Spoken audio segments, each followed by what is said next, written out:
বন্ধুরা, নিরামিষ দিনে ভাত, রুটি, পরোটার সাথে বানিয়ে ফেলুন এই রেসিপি।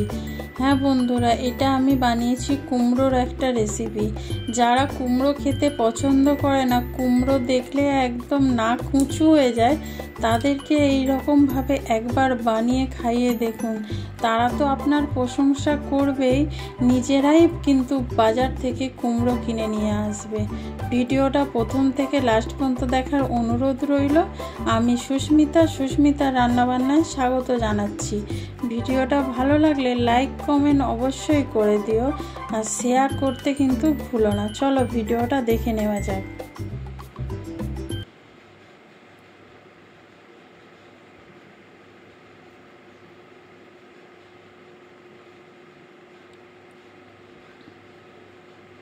এখানে আমি কুমড়ো আর আলু কেটে নিয়েছি, দেখতেই পাচ্ছ। কুমড়োটা একটু বড় বড় করে কেটেছি, এরকমভাবে কেটে ধুয়ে পরিষ্কার করে নিয়েছি। এখানে একটা মশলা বানিয়ে নেবো, 2 কাঁচা লঙ্কা, আদা আর কিছু চিনেবাদাম পেস্ট করে নেবো, 3টে একসঙ্গে। এবার দেখো, কড়ার মধ্যে আমি কিছু উপকরণ নিয়ে নিচ্ছি, যেটা বিশেষ মশলা একটা।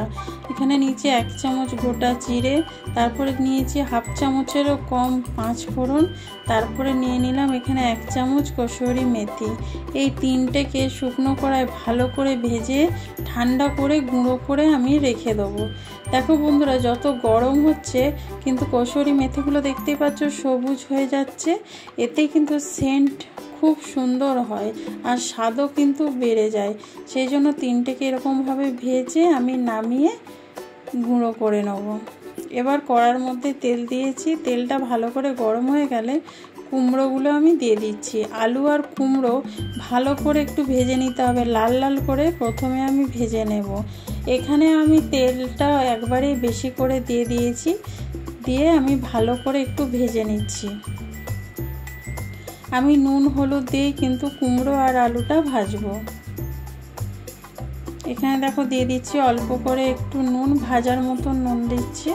তারপরে দিয়ে দেবো অল্প করে একটু হলুদ গুঁড়ো দিয়ে দেখো ভালো করে ভেজে নিচ্ছি আমি।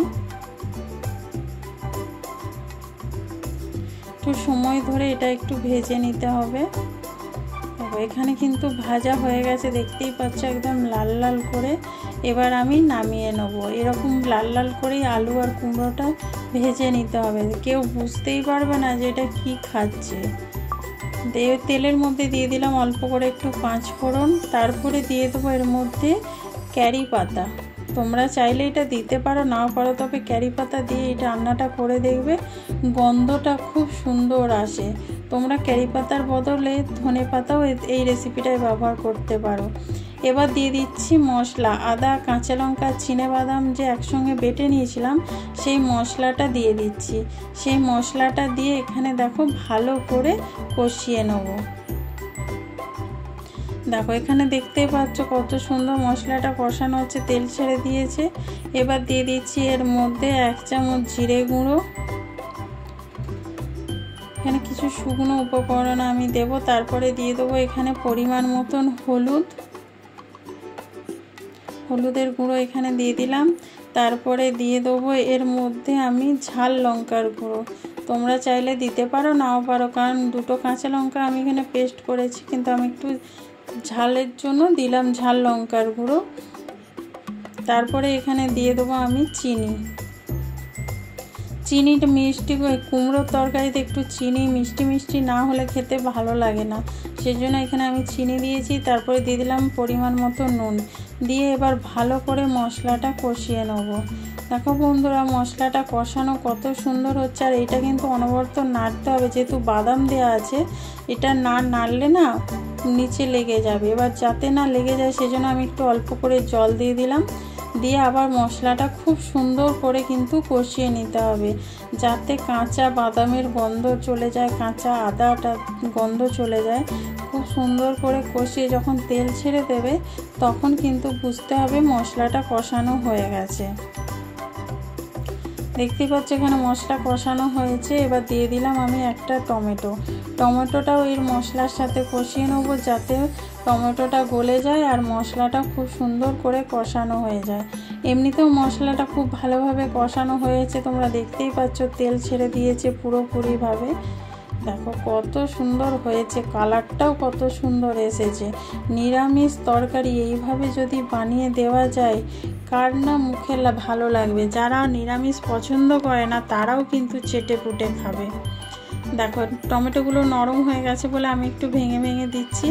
এবার এর মধ্যে দিয়ে দেবো সেদ্ধ করে রাখা মটর আর ছোলা। সকালে রান্নার জন্য আমি মটর ছোলা রান্না করতে গেছিলাম, তখন সেদ্ধ করাটাই আমি একটু তুলে রেখেছিলাম, সকালে নাস্তার জন্য আমি বানিয়েছিলাম। সেখান থেকে আমি মটর আর ছোলাটা নিয়ে এখানে রেখেছিলাম কুমড়োর তরকারিতে দেব বলে।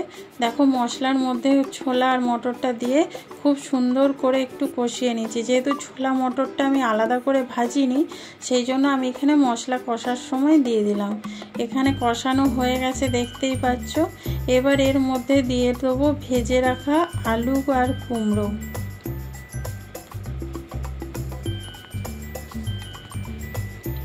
আলু আর কুমড়োটা দিয়ে এবার ভালো করে মশলার সাথে একটু সময় ধরে কষিয়ে নিতে হবে।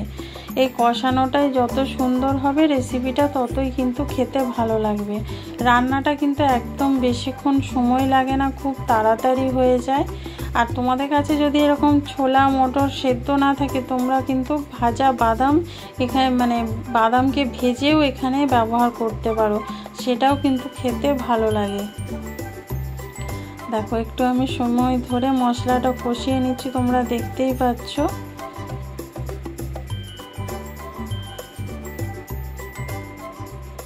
আর গ্রেভির যে মশলাটা বানিয়েছি, আদা কাঁচা লঙ্কা চিনেবাদাম, এই গ্রেভির মশলাটা দিয়েই পুরো খাওয়া হয়ে যাবে ভাত রুটি। এটা এত সুন্দর স্বাদ হয়। আর ক্যারি পাতা, তারপরে ভূসঙ্গ পাতা মেথি পাতা।